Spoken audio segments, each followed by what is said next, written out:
आणि आता घेणार आहोत गावखेड्यातील महत्त्वाच्या आणि राजकीय बातम्यांचा वेगवान आढावा। 36 जिल्हे 50 बातम्यांमधून।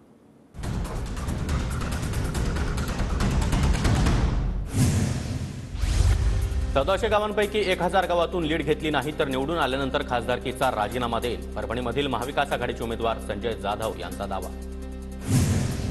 माढा लोकसभा मतदारसंघामध्ये शरद पवारांच्या 6 सभा होणार। धैर्यशील मोहिते पाटलांच्या प्रचारासाठी सभांचं आयोजन।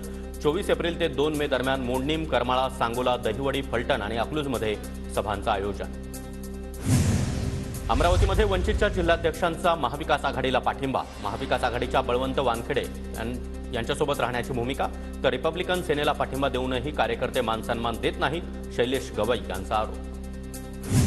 अमरावतीमधील वंचितच्या जिल्हाध्यक्ष शैलेश गवई यांच्यासह 5 पदाधिकारी बडतर्फ। महाविकास आघाडीचे उमेदवार बळवंत वानखेडे यांना पाठिंबा दिल्यानं पक्षाकडून शिस्तभंगाची कारवाई।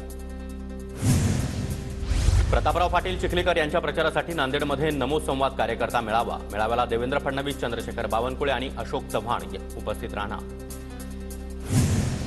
परभणीमध्ये महाविकास आघाडीकडून संवाद बैठकांचं आयोजन। महाविकास आघाडीच्या नेत्यांसह परभणीकरांची मोठी उपस्थिती। सोलापूरमध्ये काँग्रेसच्या उमेदवार प्रणिती शिंदे यांनी विडी कामगारांसोबत संवाद साधला। मुद्द्याचं बोला या अभियानांतर्गत विडी कामगारांसोबत संवाद। सुप्रिया सुळे आज इंदापूर दौऱ्यावर। सकाळी 10 वाजता इंदापूरमध्ये सुप्रिया सुळे यांची जाहीर सभा। सुनेत्रा पवार आणि विजय शिवतारे आज पुरंदर तालुक्यातील गावांना भेटी देणार। भेटीमध्ये नागरिकांसोबत संवाद साधणार। सुप्रिया सुळे आणि जय पवार महावीर जयंतीच्या मिरवणुकीनिमित्त एकत्र। सुळे यांच्याकडून जय पवार यांची विचारपूस।